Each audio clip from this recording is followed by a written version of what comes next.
जय हिंद दोस्तों, आपका स्वागत है आपके अपने YouTube चैनल एजी स्टडी 7 पे। इस वीडियो में मैं आपको बताने वाला हूँ क्लास 10th मैथ के इम्पोर्टेंट फार्मूले जो आपके पूरी किताब से लेकर आया हूँ मैं। आप लास्ट तक वीडियो देखना। अगर आप मैथ में 95+ स्कोर करने वाले हो तो इस वीडियो को लास्ट तक देखें। सबसे पहला आपका जो फार्मूला है वो है आपका चैप्टर 1 से, जो है यूक्लिड विभाजन एल्गोरिथम। देखिए, सबसे पहले आपका ए बराबर बी क्यों प्लस आर, जो आपका जिस पर बेस आपके सवाल रहेंगे भाज्य बराबर भाजक इंटू भागफल प्लस शेषफल। इस पर बेस ये आपके सवाल रहेंगे, जो आपके ऑब्जेक्टिव भी पूछे जा सकते हैं और सब्जेक्टिव भी पूछे जा सकते हैं। उसके बाद आपका सवाल है या दूसरा सूत्र है आपका पहली संख्या इंटू दूसरी संख्या, जो बराबर है एलसीएम इंटू एचसीएफ के। आपका जो तीसरा फॉर्मूला है वो है परिमेय संख्या। देखिए, इसके आपके ऑब्जेक्टिव भी पूछे जा सकते हैं और सब्जेक्टिव भी आपके पूछ दिए जाते हैं कि आप परिमेय संख्या ज्ञात कीजिए। इसमें मैंने बताया परिमेय संख्या क्या होती है। वे संख्या जो p अपान क्यों के रूप में लिखी जाए किंतु क्यों इक्वल टू नॉट जीरो, जो एग्जाम्पल दिया है 0, 1, 2, 1/2 आदि। देखिए, जो क्यों का मान है वो 0 नहीं होना चाहिए, p का मान 0 हो सकता है। ऐसी संख्याएं परिमेय संख्याएं होती हैं। अपरिमेय संख्याएं आपकी होती हैं वे संख्याएं जो p अपान क्यों के रूप में नहीं लिखी जा सकती हैं, वे अपरिमेय संख्याएं होती हैं। जैसे आपका under root pi, under root 2, under root 3, 2 plus pi आदि। देखिए, जैसे आपके सवाल दे दिया जाता है अंडर रूट 3 आप एक अपरिमेय संख्या है, सिद्ध कीजिए। इस बेस पर आपके सवाल दे दिए जाते हैं। देखिए, उसके बाद आपका फॉर्मूला है द्विघात बहुपद का व्यापक रूप ज्ञात कीजिए। ये आपका है दूसरे चैप्टर का आपका फॉर्मूला है। तो देखिए, इस पर आपके बेस सवाल रहेंगे ax² plus bx plus c। ठीक, उसके बाद आपका है त्रिघात बहुपद का व्यापक रूप ax³ plus bx² plus cx plus b। अगला आपका फॉर्मूला है शून्यकों का योग अल्फा प्लस बीटा बराबर -b/a। उसके बाद है आपका शून्यकों का गुणनफल आपका अल्फा इंटू बीटा बराबर c/a। आपके इसके ऑब्जेक्टिव क्वेश्चन ज़्यादातर आते हैं।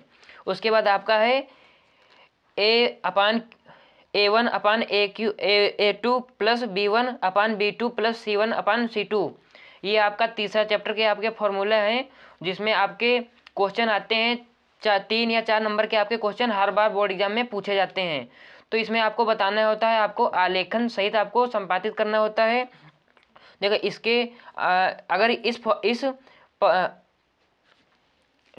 अगर इस तरीके में आपका सवाल हो तो आपको क्या करना है। देखिए, आपके उसमें आपको क्वेश्चन आंसर में आपको लिखना होगा इसके अनगिनत हल होंगे और आपको करके भी दिखाना है और संगत होगा। ठीक, उसके बाद आपका अगला फॉर्मूला है 10वां नंबर a1 अपान a2 बराबर नहीं है b1 अपान b2 के। तो आपको क्या करना है, आलेखन प्रतिच्छेदी होगा, इसका केवल एक ही हल होगा। आपको एक आंसर में लिखना होता है, उसके बाद संगत होगा। ठीक, अगला आपका फॉर्मूला है a1 अपान a2 बराबर b1 अपान b2, लेकिन बराबर नहीं है c1 अपान c2 के। तो इस अगर फॉर्म में होगा सवाल तो आपको लिखना है आलेख समांतर होगा, इसका एक भी हल नहीं होगा और असंगत होगा। उसके बाद आपका है विविक्तर। देखिए, आपका 4 नंबर चैप्टर के फॉर्मूला है। इसमें देखो, विविक्तर आपका ऑब्जेक्टिव में भी पूछा जा सकता है और सब्जेक्टिव में भी पूछा जा सकता है। देखिए, अगर विविक्तर आ जाए, विवेचक आ जाए तो ये एक ही बात होती है। तो इसका फॉर्मूला होता है b² - 4ac। देखिए, इसका अगला दे रखा है यदि b² - 4ac = 0 हो तो मूल वास्तविक और समान होगा, जैसा कि आपको पता होगा। अगला दे रखा है यदि b² - 4ac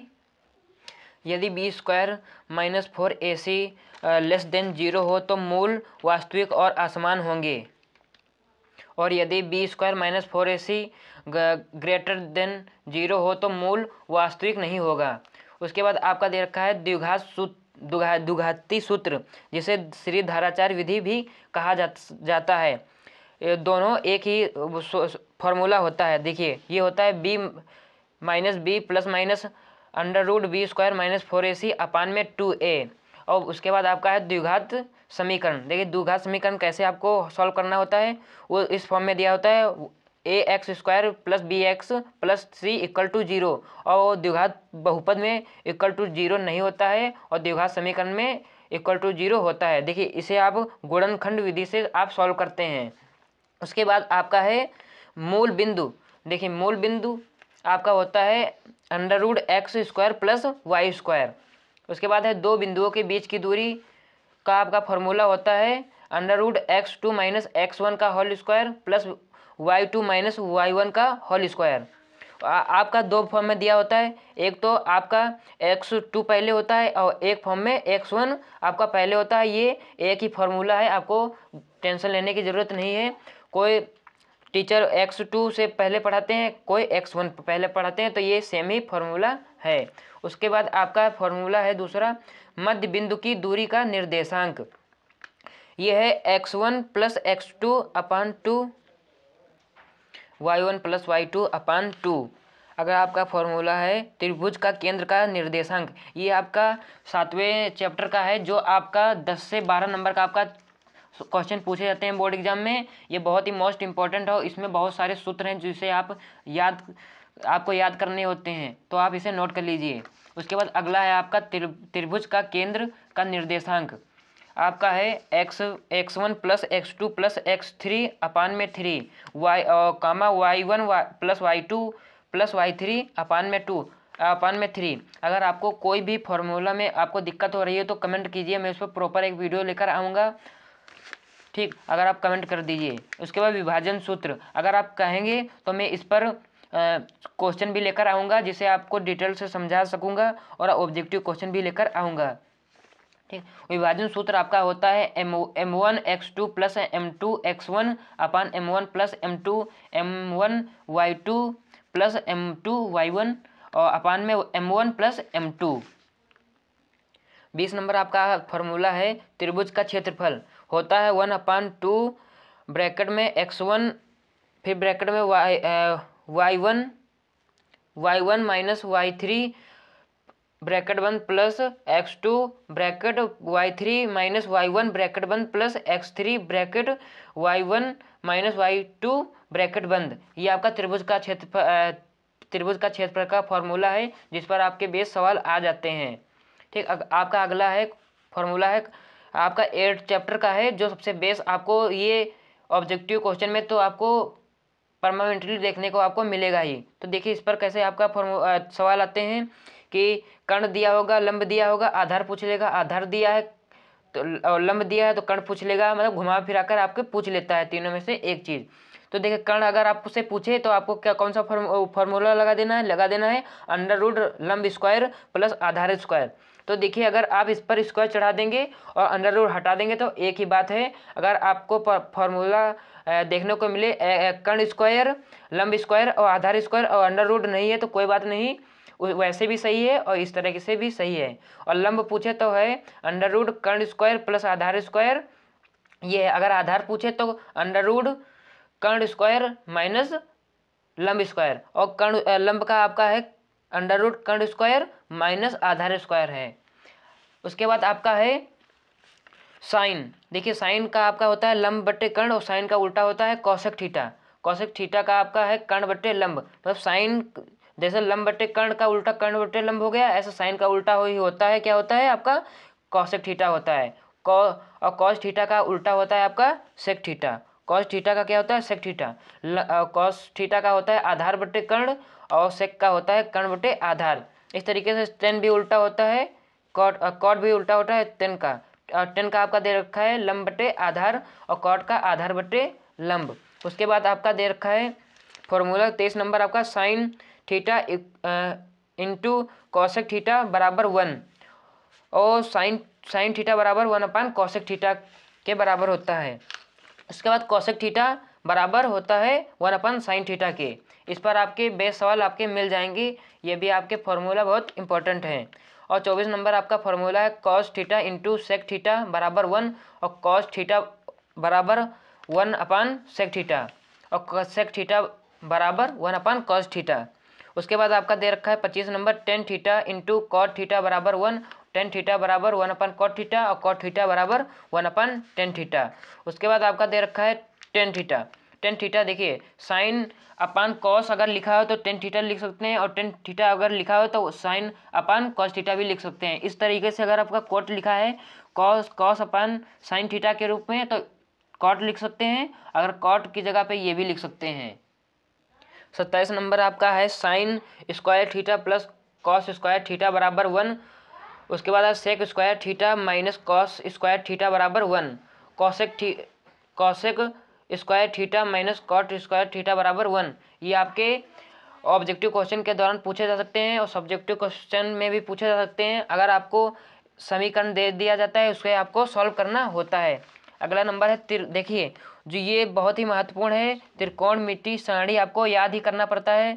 अगर आप कमेंट करेंगे तो मैं इस पर प्रॉपर एक वीडियो लेकर आ जाऊंगा, या फिर आप अपने बुक में देखेंगे तो त्रिकोणमिति सारणी को आप सिंपली याद कर सकते हैं। उसके बाद आपका शुरू हो जाता है, देखिए वृत्त का क्षेत्रफल का आपका फॉर्मूला होता है पाई आर स्क्वायर और वृत्त की परिधि का होता है 2 पाई आर। उसके बाद आपका होता है अर्धवृत्त का क्षेत्रफल होता है 1/2 पाई आर स्क्वायर। अर्धवृत्त का परिमाप होता है आपका पाई आर। उसके बाद आपका होता है अर्धवृत्त की परिधि होता है पाई आर प्लस 2r। उसके बाद आपका है त्रिज्यखंड का क्षेत्रफल θ/360 इंटू पाई आर स्क्वायर। उसके बाद आपकी चाप की लंबाई का सूत्र आपका होता है θ/360 इंटू 2 पाई आर। उसके बाद गोले का आयतन का सूत्र आपका होता है 4/3 पाई आर स्क्वायर, और गोले का पृष्ठीय क्षेत्रफल का आपका सूत्र होता है 4 पाई आर स्क्वायर। उसके बाद आपका है गोले का आयतन होता है 2/3 पाई आर क्यूब आपका होता है। उसके बाद आपका होता है अर्धगोले का पृष्ठीय क्षेत्रफल का फॉर्मूला होता है आपका 2 पाई आर स्क्वायर।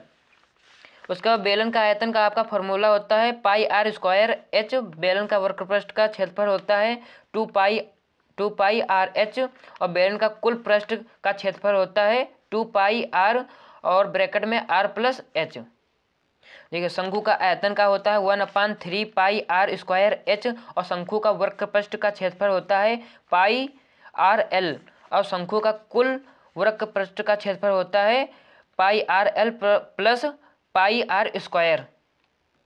वर्ग का क्षेत्रफल का आपका फॉर्मूला होता है भुजा स्क्वायर, और वर्ग का परिमाप का आपका होता है 4 इंटू भुजा, और वर्ग की विकर्ण का आपका फॉर्मूला होता है √2 इंटू भुजा।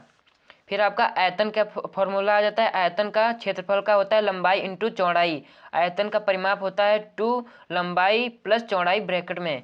आयतन का विकर्ण होता है √ लंबाई स्क्वायर प्लस चौड़ाई स्क्वायर, और घन का आयतन का होता है भुज क्यूब, और घन का वक्रपृष्ठ क्षेत्रफल होता है 4 इंटू भुजा स्क्वायर, और घन का संपूर्ण वक्रपृष्ठ का क्षेत्रफल होता है संपूर्ण वक्रपृष्ठ का क्षेत्रफल होता है 6 इंटू भुजा स्क्वायर। उसके बाद का आपका आता है घनाभ का।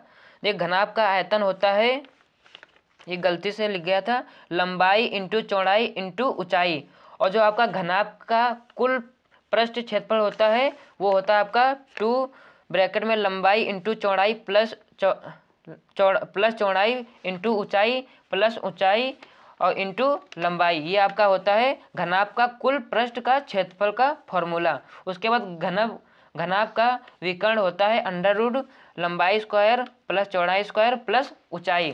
तो देखिए वीडियो अगर आपको पसंद आई हो तो वीडियो को लाइक और चैनल को जरूर सब्सक्राइब कीजिए, और वीडियो को ज़्यादा से ज़्यादा शेयर कीजिए। मिलते हैं नेक्स्ट वीडियो में, जब तक के लिए जय हिंद जय भारत।